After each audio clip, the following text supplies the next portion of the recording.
Market Mantra. Market Mantra.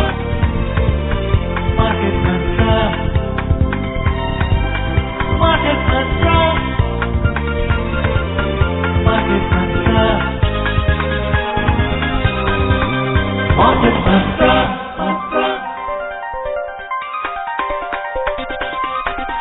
Market Mantra.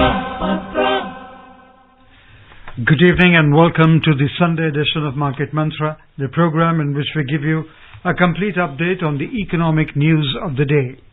Today we'll also be taking calls from you, our listeners, on any queries that you may have on mutual funds and matters related with them. The numbers to call us on are 23314444, 23717106 or 23421050. And those of you who would be calling us from outside Delhi, please prefix 011. My name is Rajesh Lake and with me is my co-anchor in Hindi, Harsh Ranjan. नमस्कार, हाजिर हैं market मंत्र के एक और ताजा अंक के साथ। इस कार्यक्रम में देश विदेश की आर्थिक खबरों का जायजा लेंगे। आज दिन रविवार का है और आज का दिन हम डेडिकेट करते हैं खास तौर पर म्यूचुअल फंड्स के ऊपर, जैसा कि आपको मालूम है। म्यूचुअल फंड से संबंधित आपके कोई भी सवाल हो, क्या खरीदना है, क्या बेचना है, किसको रखना है और कब तक रखना है, आप हमसे जरूर पूछें। 3 टेलीफोन लाइंस हमने आपके लिए खोले हुए हैं। नंबर्स हैं 23314444, 23421050 और 23717106। किसी भी नंबर पर फोन करें, अपने सवाल पूछें। आपके सवालों का जवाब देने के लिए हमारे साथ हैं mutual fund expert Ashutosh Gupta. Ashutosh, आपका बहुत बहुत स्वागत है मार्केट में। Warm welcome Ashutosh. Thank you. तो शुरू करते हैं हेडलाइंस के साथ। Prime Minister Narendra Modi concludes Japan visit after participating in G7 summit. Foreign investors pump in nearly 31,000 crore rupees into the Indian equity markets so far in May. And global crude oil prices register first weekly gain in a month. Brent rises 2%. प्रधानमंत्री Narendra Modi Japan के Hiroshima में G7 शिखर सम्मेलन में हिस्सा लेने के बाद Papua New Guinea पहुंचे। विदेशी निवेशकों ने मई में अब तक भारतीय इक्विटी बाजारों में 31,000 करोड़ रुपए निवेश किए और अंतर्राष्ट्रीय कच्चे तेल की कीमतों में बढ़ोतरी, ब्रेंट क्रूड 2% महंगा हुआ।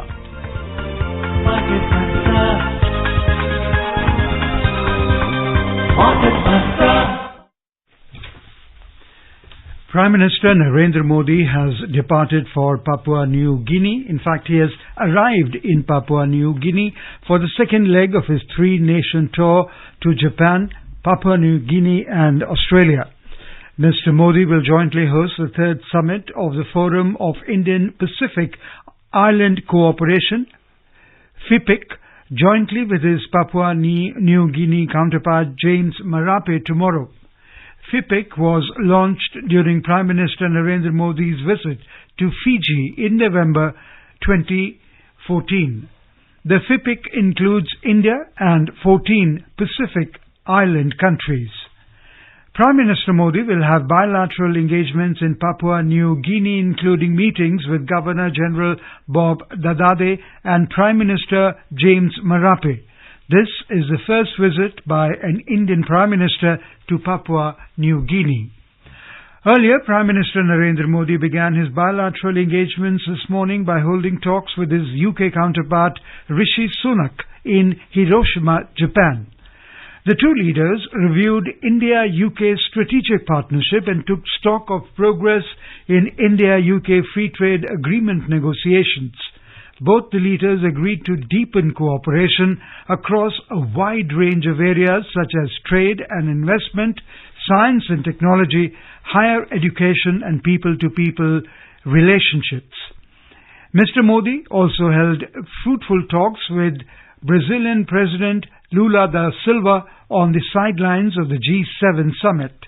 In a tweet, Mr. Modi said, India and Brazil will keep working together to deepen trade ties. They discussed diversifying cooperation in sectors like agriculture and defense. The leaders exchanged views on regional developments. They emphasized the importance of continued cooperation in multilateral platforms and the long-standing need for reform of multilateral institutions. This was the first meeting between the two leaders. The Prime Minister attended a working session on Toward a Peaceful, Stable and Prosperous World at the G7 summit in Japan's Hiroshima. In his opening remarks at the session, Mr. Modi said the situation in Ukraine is an issue of humanity and human values. He pointed out that India has said from the very beginning that dialogue and diplomacy are the only way out. He said India has always been of the opinion that any tension, any dispute should be resolved peacefully through dialogue. He remarked that global peace, stability and prosperity is the common objective. The Prime Minister said in the current global situation, the most profound effects of the food, fuel and fertilizer crisis are being felt by the developing countries. He added that it is necessary that all countries respect the UN Charter, international law and the sovereignty and territorial integrity of all the countries. और हमारे साथ एक collar जुड़ गए हैं रमेश दिल्ली से। रमेश जी अपना सवाल पूछ लें। नमस्कार जी। नमस्कार। आशुतोष जी नमस्कार। नमस्कार सर, बताइए। जैसे आपका हमने कई बार चर्चा सुनी, आप बहुत अच्छे से सुलझा के बात समझाते हैं और कम से कम आप 1 घंटा दिया करिए तो काफी अच्छी चीजें हमें समझने को मिलती है। जी बिल्कुल, हम उसकी कोशिश करेंगे। रमेश जी क्या सवाल है आज का आपका? जैसे कि अभी 2000 के नोट बंद होने के लिए बात हो रही है कि वापिस होंगे बैंकों में, और इसके पीछे कारण क्या है कि काला धन जो लोगों ने इकट्ठा करके रख रखा है। लास्ट ईयर जैसे हमने टीवी में न्यूज देखी थी कि पहाड़ पकड़े गए उनकी कलकत्ता से, तो ऐसी ही चीजें और जगह भी हैं जो पकड़ में नहीं आए। इस कारण से क्या जो पैसा हम समझ गए रमेश जी। वैसे आज का जो हमारा मार्केट मंत्रा का सेशन है वो खासतौर पर म्यूचुअल फंड्स के ऊपर है, और जो सवाल आपने पूछा इस पे हम कल लंबी चर्चा कर चुके हैं, और उसमें यह है कि किसी भी तरीके की कोई पैनिक की जरूरत नहीं है 2000 रुपए के नोटों को लेकर कि ये नोट बदलने की प्रक्रिया है। आप उस नोट को बैंक में जमा कर सकते हैं, सर्कुलेशन से बाहर है। क्लीन नोट पॉलिसी के तहत ये किया गया है, एक रूटीन प्रक्रिया है, इसमें तनिक भी पैनिक करने की जरूरत नहीं है। Ashutosh, one question that we have is, should one invest directly in stocks or opt for actively managed mutual funds or take the index fund route? What is your opinion? See, at the heart of this question is that one needs to invest in equity for long-term wealth creation. Okay, all these three are good, viable routes to create wealth in the long term. Now, talking about direct equity versus a pooled vehicle like a mutual fund or index funds first. Direct equity is good if you have the temperament, the requisite knowledge and time to spend on doing your own research, understanding companies, why they are profitable, what would sustain their profitability in times to come. And also we have a caller online, Ashutosh, and we will continue with our discussion after we have taken this call. Rajesh is there from Delhi. So a warm welcome from Rajesh to Rajesh. Kindly ask your question. Sir नमस्कार। Sir मैं ये पूछना चाह रहा, जैसे bank में security होती है 5 लाख रुपए अपने डिपॉजिट की जी, मैंने एनसीडी कर ले रखी है, एनसीडी का भी कुछ ऐसा केस होता है क्या? मेरी जानकारी में नहीं। ये बैंक्स की जो डिपॉजिट है, एक ये आप मानिए कि गवर्नमेंट की तरफ से एक आपको ये डिपॉजिट गारंटी इंश्योरेंस मिलती है, लेकिन ये बैंक एफडीज और बैंक अकाउंट में जो आपका पैसा पड़ा है उसी तक सीमित है। Atanu Saha from Kolkata joins us. Atanu, a warm welcome. I hope it's a mutual fund related question. Oh, definitely. Good evening. Good evening to everybody. My question is how these funds participate inside market award. How these funds participate inside market award with some examples. Thank you. If I get your question correctly, you're asking how do mutual funds participate in market awards? Yes. When fund managers have to take buy and sell decisions, they do that within market hours. I mean, every day there could be money flowing into a mutual fund or money flowing out of the mutual fund. And by virtue of that, fund managers, if they have surplus money lying in the account of the scheme and they want to deploy that money, then, they would be given instructions to their dealing function to buy certain stocks. And those activities would be carried on during the market hours. Likewise, if they need to redeem something to create liquidity to honor any redemption requests that have hit the scheme, then some stocks might be sold. And otherwise, generally in the normal course of managing a fund, if the fund manager needs to take any decisions to buy some stocks or sell some stocks according to their view on those particular companies, then all those activities would continue to happen during the market hours. For you, the investor, a mutual fund declares an NAV towards the end of the day, sometime around 8:30, 9 p.m. is when a revised NAV comes in, and the subsequent days buying and selling of a mutual fund happens only on that NAV. Anil हमारे साथ हैं, दिल्ली से जुड़े हुए। अनिल जी, आपका स्वागत। सवाल पूछ लें म्यूचुअल फंड के बारे में। नमस्कार। मेरी ये बताइए कि इस वक्त जो हमारा बैंकिंग या इंश्योरेंस सिनेरियो है, तो कौन सा म्यूचुअल फंड बेस्ट रहेगा? देखिए, बेस्ट म्यूचुअल फंड की कोई एक परिभाषा नहीं है। बेस्ट म्यूचुअल फंड सबसे पहले ये डिपेंड करता है कि आपका निवेश का उद्देश्य क्या है, आप किस पर्पस के लिए इन्वेस्ट करना चाह रहे हैं। अगर आपका पर्पस है कि आप कोई आपको मानिए घर खरीदना है, उसकी डाउन पेमेंट आपको अगले 6 महीने में करनी है, या आपका बच्चा आगे हायर एजुकेशन के लिए जा रहा है, उसकी एक फीस आपको अगले 6 से 8 से 1 साल के अंदर जमा करानी होगी, उसका एक पैसा इकट्ठा हुआ है, आपको वो कहीं पे निवेश करना है टिल द टाइम आपको उसकी जरूरत पड़े, तो आपको बहुत सेफ लिक्विड फंड्स आपके लिए एप्रोप्रिएट फंड होंगे। उसी तरह आपका मानिए 3 से 5 साल तक का इन्वेस्टमेंट होराइजन है, उसमें भी प्राइमरीली डेट फंड्स जैसे शॉर्ट ड्यूरेशन फंड्स हैं, या आप एक 15-20% इक्विटी में रख के बाकी पैसा डेट में रख सकते हैं। लेकिन आपका अगर लंबे समय का वेल्थ क्रिएशन का ऑब्जेक्टिव है, तो आप फ्लेक्सी कैप फंड्स में से कुछ 1-2-3 विकल्प चूज करके उनमें इन्वेस्ट कर सकते हैं। सो बेस्ट फंड की डेफिनेशन से पहले ये जरूरी है कि आपका निवेश का ऑब्जेक्टिव क्या है, पहले आप वो तय करें, उसके बाद आप ये देखिए कि उसके लिए कौन से सूटेबल म्यूचुअल फंड्स होंगे और कितने समय तक आप उसको इन्वेस्ट कर सकते हैं। आप कितने समय के लिए इन्वेस्ट करें, ये एक बहुत जरूरी क्वेश्चन है, एक बहुत अहम सवाल है ये तय करने में कि आपको कहाँ निवेश करना चाहिए म्यूचुअल फंड्स में। From Faridabad, we are joined in by P.K. Banerjee. A warm welcome. Please go ahead and ask your question. Hello. Yes, please. नमस्कार। नमस्कार। सर, हम लास्ट वीक अपने ब्रांच में गए थे, तो उससे पहले एक मैनेजर साहब ने हमें म्यूचुअल फंड में पैसा लगाने के लिए बोला था।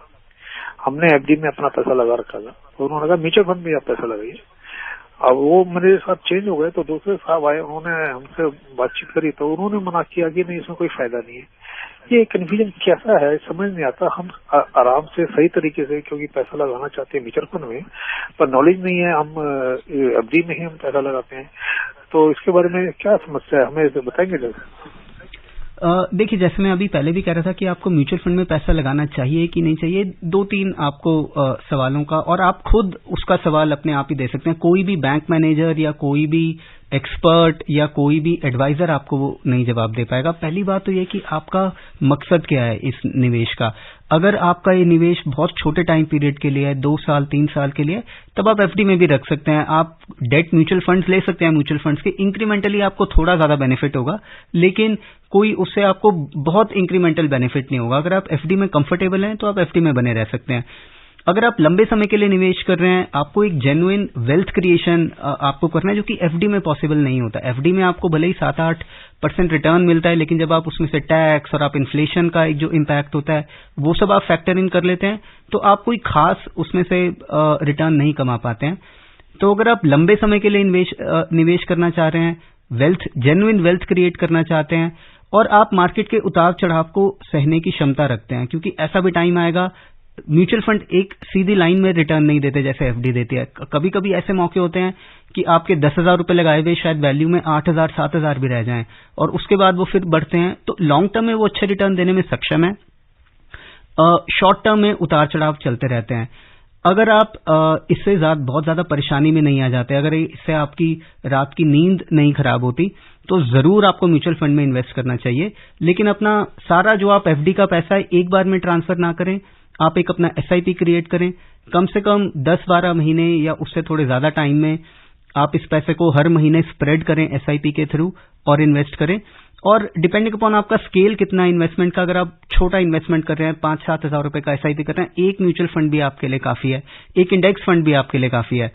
अगर आपका थोड़ा स्केल ज्यादा है इन्वेस्टमेंट का, तो आप 2 या 3 म्यूचुअल फंड में ये पैसा डाइवर्सिफाई कर सकते हैं। और आप क्योंकि एफडी निवेशक हैं, पहली बार मैं समझ पा रहा हूं कि आप म्यूचुअल फंड में कदम रखेंगे, तो आप प्योर इक्विटी फंड की जगह मेरे अंडरस्टैंडिंग में एग्रेसिव हाइब्रिड फंड्स लीजिए। उसमें कुछ कंपोनेंट आपका पैसा फिक्स्ड इनकम सिक्योरिटीज में रहता है, एक बड़ा पोर्शन इक्विटी में जाता है।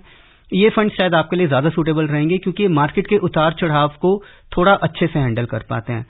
तो इन बातों को ख्याल में रख के अगर आप म्यूचुअल फंड्स आपकी नीड में फिट होते हैं, तो आपको जरूर इनमें invest Would you like to suggest any aggressive fund to him? आप देखिए, कुछ विकल्प हो सकते हैं। आप एक मेरा एक एसेट हाइब्रिड फंड है, आईसीआईसीआई प्रूडेंशियल का equity and debt, equity and bond fund के नाम से एक एग्रेसिव हाइब्रिड फंड आता है। आप ये विकल्प जरूर देख सकते हैं। एसबीआई का एक इक्विटी हाइब्रिड फंड आता है। ये 2-3 विकल्प में से आप मेरे हिसाब से चुनाव कर सकते हैं। भारत भूषण गुरुग्राम से हमारे साथ। भारत जी, स्वागत आपका, सवाल पूछें फटाफट। Yeah, good evening. You see, I'm invested in 2 ICICI Prudential debt funds. One is short-term debt fund, and another one is asset allocator fund. Since last 3 years, so my overall return on these 2 funds is 8.7%. And now, since I'll be completing 3 years, I have 2 options. Either to have a systematic withdrawal plan, taking out 10,000 rupees a month from this, or second option is I come out completely from these 2 debt funds and reinvest in senior citizen savings scheme, which will give me 8.2%. Now, which will be a better option, systematic withdrawal plan from the 2 debt funds, or coming out and reinvesting in senior citizen savings scheme? See, the first question that you have to answer for yourself is regular income your need? Because returns is one thing, but senior citizen savings scheme is a good option for those who are looking for regular income, because all your returns are regularly paid out to you, while in mutual funds they would accumulate. So that is the first question that you need to answer for yourself. Regular income, yes, senior citizen savings scheme can be a pretty viable option now that their rate of interest has also increased. Although in the current scenario, for instance, ICICI Prudential, I think it has given you very good returns, the short duration fund that you mentioned, in the context of the interest rates that have been there in the last 2-3 years. So I think this fund has done very well in terms of returns, and now that the interest rates are also high, so these mutual funds should also be capable of delivering pretty decent returns. Then again, the other important issue to address is, do you anticipate any liquidity from this accumulation? Because in senior citizen scheme, your money gets locked in, and if you withdraw, any premature withdrawal comes with some reasonable penalty on the interest that you get from it. So if you anticipate any liquidity needs in the interim, then you should continue with mutual funds and not look at SESS. Finally, there is no specific need for you to mount a systematic withdrawal plan on debt funds.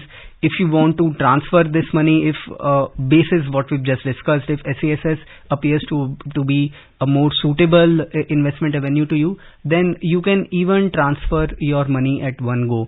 There is no need to hold on for an SWP, of course.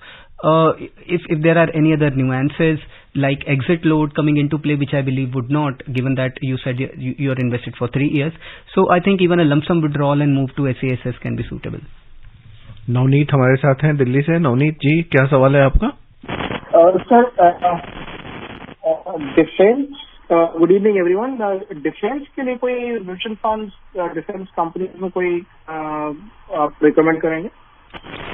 देखिए generally हम वैसे आपकी जानकारी के लिए हाल फिलहाल में HDFC का एक डिफेंस फंड लॉन्च हुआ है। अगर आपकी कोई स्पेसिफिक कन्विक्शंस है डिफेंस सेक्टर पे जिसके लिए आप उसमें इन्वेस्ट करना चाहते हैं तो ये एक HDFC का फंड अभी लॉन्च हुआ है, वो आप देख सकते हैं। लेकिन ब्रॉडली अगर आप एक निवेश के कॉन्टेक्स्ट में, ब्रॉडर कॉन्टेक्स्ट में पूछेंगे तो हमें लगता है कि बहुत ही ज्यादा नैरो इन्वेस्टमेंट मैंडेट वाले फंड्स अवॉइडेबल होते हैं। आप एक रीजनेबली डाइवर्सिफाइड फंड जैसे फ्लेक्सी कैप फंड्स हो गए, वैल्यू फंड्स हो गए, large and mid cap funds हो गए, ये नॉर्मली एक ब्रॉड बेस्ड इन्वेस्टमेंट के लिए ज्यादा सूटेबल हैं, क्योंकि आप ये कॉल कि कौन सा सेक्टर अच्छा परफॉर्म करेगा, कौन से टाइप के बिजनेसेस अच्छे परफॉर्म करेंगे, ये डिसीजन आप फंड मैनेजर के ऊपर छोड़ देते हैं। अगर आप डिफेंस फंड में इन्वेस्ट करते हैं तो पहला डिसीजन, इन्वेस्टमेंट डिसीजन आपने खुद ले लिया है कि आपको डिफेंस कंपनीज में इन्वेस्ट करना है, जिसका मतलब है कि आपकी कोई स्पेसिफिक कन्विक्शन है, आपको ऐसा लगता है कि अगले 5-7 साल में डिफेंस की कंपनीज कुछ खास परफॉर्म करेंगी। अगर आपको ऐसा कोई बहुत स्पेसिफिक भरोसा है और आप उस कन्विक्शन के लिए एक फोकस्ड इन्वेस्टमेंट करना चाह रहे हैं तो ही आप इस टाइप के फंड्स में जाइए, अदरवाइज आप डाइवर्सिफाइड फंड्स में रहिए। और अगर आप ऐसे फंड में जाते भी हैं तो जनरली एक दूसरी जो आप बात जनरली एक गुड प्रैक्टिस होती है, इनमें आप अपना निवेश maximum 10-15% of your total accumulation तक सीमित रखिए, क्योंकि ये फंड ज्यादा वॉलेटाइल होते हैं, थोड़े ज्यादा रिस्की होते हैं, एक सेक्टर के उतार चढ़ाव ब्रॉड मार्केट से ज्यादा हो सकते हैं और इसलिए ये इन्वेस्टमेंट काफी वॉलेटाइल, थोड़ी ज्यादा हाई रिस्क जनरली मानी जाती है। तो इसलिए एक supplementary role at maximum portfolio में प्ले करने के लिए सुटेबल होते हैं, ना कि कोर। ये सारी बातें ध्यान में रख के आप अपना ये डिसीजन ले सकते हैं। Vinod Kumar from Delhi joins us. Vinod, please go ahead and ask your mutual fund related question. Sir ये मैंने सिटी इंफ्रास्ट्रक्चर में आपका इन्वेस्टमेंट करा था एनसीडी में। तो सर ये इसका जो मैडम वो आपका सिटी इंफ्रास्ट्रक्चर वो आपका दिवाली घोषित हो रखी है तो बैंक ने इस पे होल्ड लगा रखा है, तो जो हमारे पैसे एनसीडी में लगे हुए हैं तो वो हमें अभी कुछ रिफंड हुए नहीं और ना कुछ क्लियर आगे से कोई जवाब मिला है कि हमें पैसे मिलेंगे नहीं मिलेंगे। देखिए, इसके लिए दरअसल आज हमारा जो है वो खासतौर पर हम म्यूचुअल फंड के बारे में बात कर रहे हैं। इसके लिए जो आप सवाल पूछ रहे हैं इसको आपको संबंधित अधिकारी के पास ही उसको कंप्लेन या तो रेज करना होगा या वहीं जाके आगे बढ़ाना होगा। हमारा तो यही सुझाव होगा आपको। बढ़ते हैं आगे। विदेशी निवेशकों ने मई महीने में अब तक भारतीय इक्विटी बाजारों में 31,000 करोड़ रुपए निवेश किए हैं। इसके अलावा विदेशी निवेशकों ने इसी अवधि में 1,057 करोड़ रुपए ऋण बाजार यानी डेट मार्केट में भी लगाए। इस तरह कुल विदेशी निवेश इस महीने अब तक 32,000 करोड़ रुपए से अधिक कर रहा है। एफपीआई की निकासी को भी अगर ध्यान में रखते हुए चले तो अप्रैल में निवेशकों ने 11,630 करोड़ रुपए और मार्च में लगभग 8,000 करोड़ रुपए भारतीय बाजारों में लगाए थे। साल 2023 में अब तक कुल विदेशी निवेश 16,365 करोड़ रुपए का रहा है। Ratnakar from Mumbai joins us. Ratnakar, a warm welcome. Hello, good evening sir. Good evening. मेरा सवाल है कि म्यूचुअल फंड, समझो मैंने 3-4 साल एक म्यूचुअल फंड रखा है जी, उसमें एवरेज मिनिमम कितना प्रॉफिट होना चाहिए कि जो मैं निकाल सकूं, और अभी लेटेस्ट में कौन से अच्छे म्यूचुअल फंड है? Okay, thank you. देखिए, ये मार्केट लिंक्ड इन्वेस्टमेंट्स और म्यूचुअल फंड का रिटर्न, आप किस टाइप के म्यूचुअल फंड की बात करें, डेट फंड्स हैं, हाइब्रिड फंड्स हैं, इक्विटी फंड्स हैं, अलग अलग उस पर डिपेंड करता है। और आप इनका रिटर्न्स आप मार्केट के कॉन्टेक्स्ट में देखिए कि अगर पिछले 3 से 4 साल में मार्केट ने अगर आपको 12, 12.5, 13% रिटर्न, इक्विटी की मैं बात कर रहा हूं, अगर इतना ऑन एन एवरेज सालाना रिटर्न जनरेट किया है, अगर आपके फंड ने इससे थोड़ा सा ज्यादा रिटर्न दिया है तो मेरा ख्याल आपको सेटिस्फाइड होना चाहिए, क्योंकि म्यूचुअल फंड ने मार्केट्स को आउट परफॉर्म किया है। तो आप इस मार्केट के कॉन्टेक्स्ट में अपने रिटर्न्स देखिए। लॉन्ग टर्म में मेरे हिसाब से अगर आपका फंड 11, 11.5, 12% या उससे ज्यादा रिटर्न जनरेट कर पाया है पिछले 5-10 साल में, या एक फ्यूचर में भी आप अगर इस टाइप का एक रिटर्न एक्सपेक्टेशन, एक अपना कंजर्वेटिव रिटर्न एक्सपेक्टेशन लेके चलते हैं, तो मेरा ख्याल आपको उस कॉन्टेक्स्ट में अपनी एक्सपेक्टेशन रखनी चाहिए। जहां तक आपका दूसरा सवाल है कि कौन से अच्छे म्यूचुअल फंड्स हैं, अगेन मैं यही कहूंगा कि आप कौन सा अच्छा म्यूचुअल फंड है डिपेंड करता है कि आपकी नीड क्या है इन्वेस्टमेंट की, तो आप पहले उसको तय करें और उसके बाद सवाल आता है कि म्यूचुअल फंड अच्छा कौन सा है। प्रकाश हमारे साथ हैं दिल्ली से। प्रकाश, आपका क्या सवाल है? नमस्कार जी, मार्केट मंत्रा टीम को, आशुतोष जी को नमस्कार। जी नमस्कार। मेरे पास 25,000 रुपए की SIP मैं करना चाह रहा हूँ अगले 8 साल के लिए। जी जी। अब मुझे सिर्फ 3 म्यूचुअल फंड बता सकते हैं कौन से मैं रखूं, क्योंकि मुझे इतनी जानकारी है नहीं कि कौन से। बिल्कुल प्रकाश जी, इनका आशुतोष बिल्कुल स्पेसिफिक सवाल है। 8 साल टाइम होराइजन है, तब तक जरूरत नहीं है। 25,000 रुपए की SIP करना चाहते हैं, यानी कि 12 गुना 8 यानी 96 SIPs इनकी जाएगी। क्या करना चाहिए इनको? इक्विटी में जाएं, हाइब्रिड में जाएं? देखिए, आप 8 साल है आपके पास, एक काफी रीजनेबल अच्छा टाइम होराइजन है। अगर आप मार्केट के उतार चढ़ाव से आपको ज्यादा परेशानी नहीं होती, आप उसको विथस्टैंड कर सकते हैं, तो मेरा ख्याल आप डाइवर्सिफाइड 2 से 3 डाइवर्सिफाइड इक्विटी फंड्स लीजिए और उनमें बने रहिए। अगर आप स्पेसिफिकली कुछ फंड्स पूछेंगे तो जैसे ICICI वैल्यू डिस्कवरी, आपको एक वैल्यू स्टाइल में काफी अच्छा फंड मिल जाता है। कोटक इक्विटी अपॉर्चुनिटीज एक काफी रीजनेबल परफॉर्मिंग, काफी वेल परफॉर्मिंग फंड है जिसको आप जरूर देख सकते हैं। पराग पारिक फ्लेक्सी कैप एक काफी अच्छा फंड है जो आपको थोड़ी इंटरनेशनल डाइवर्सिफिकेशन भी देता है और काफी सोची समझी इन्वेस्टमेंट स्ट्रैटेजी के साथ ये लोग आपका पैसा निवेश करते हैं। तो मेरा ख्याल आप इस तरह के ये 2 से 3 इस टाइप के फंड्स में निवेश कर सकते हैं, लेकिन जरूर SIP के थ्रू इन्वेस्ट करिएगा, एक साथ अपना पैसा नहीं इन्वेस्ट करिएगा। So, Ashutosh, how does the compounding work in equity? Yeah, I mean, that's a question that is often, debated. And see, technically, compounding is a term in the more conventional sense. It is associated with fixed income or kind of investments which give you a very steady, a predictable return. So that, compounding means that you earn a certain income on your principal, and that income gets added to the principal and further earns you income. And this is how it has a snowballing effect, and your income itself keeps increasing over a period of time because it keeps getting added to the principal and generating further income. Now, in a true sense, this is not how things work in a mutual fund. But if you look at the underlying principles, mutual funds are anyway the pass-through vehicle. Okay, they invest in underlying securities, and over and above them they generate returns. So specifically this question comes in the context of equities. How does the broad version of your question is how does compounding work in equities and whether it does. See, at a fundamental level, what happens is that a company grows, it earns profits and then it reinvests those profits in the business and grows further. And that's how there is in a good company, in a growing company, there is every possibility of this kind of a snowballing effect happens, and we've seen that play out. You think about any good companies in the past 2 decades, for instance, you think about companies like Infosys, you think about companies like Maruti Suzuki. This is precisely how they have grown and expanded over the years, and over long terms, their fundamental growth gets reflected in their stock price as well. So yes, technically, compounding in a more conventional sense does not work in terms of equity investments.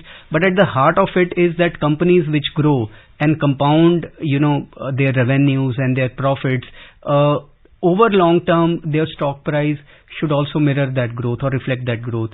And the benefit of that passes through to their investors. Okay. Moving on, the global crude oil prices registered their first weekly gain in a month, with both the benchmarks rising about 2%. Brent crude oil futures ended the week at $75.58 a barrel, while the U.S. crude finished the week at $71.69. The prices rose during the week on hopes that U.S. lawmakers can come to an agreement to raise the federal government's debt ceiling. और आज के लिए इतना ही, वक्त समाप्त हो रहा है। आशुतोष, आप हमारे स्टूडियो में आए, सवालों के जवाब दिए, आपका बहुत बहुत शुक्रिया। जी, बहुत धन्यवाद। Thank you, Ashutosh, for being with us. And before we close, the headlines once again. Prime Minister Narendra Modi concludes Japan visit after participating in G7 summit. Foreign investors pump in nearly 31,000 crore rupees into the Indian equity markets so far in May. And global crude oil prices register first weekly gain in a month. Brent rises 2%. That's all we have in this edition of Market Mantra. Till tomorrow, goodbye. Namaskar. Market Mantra.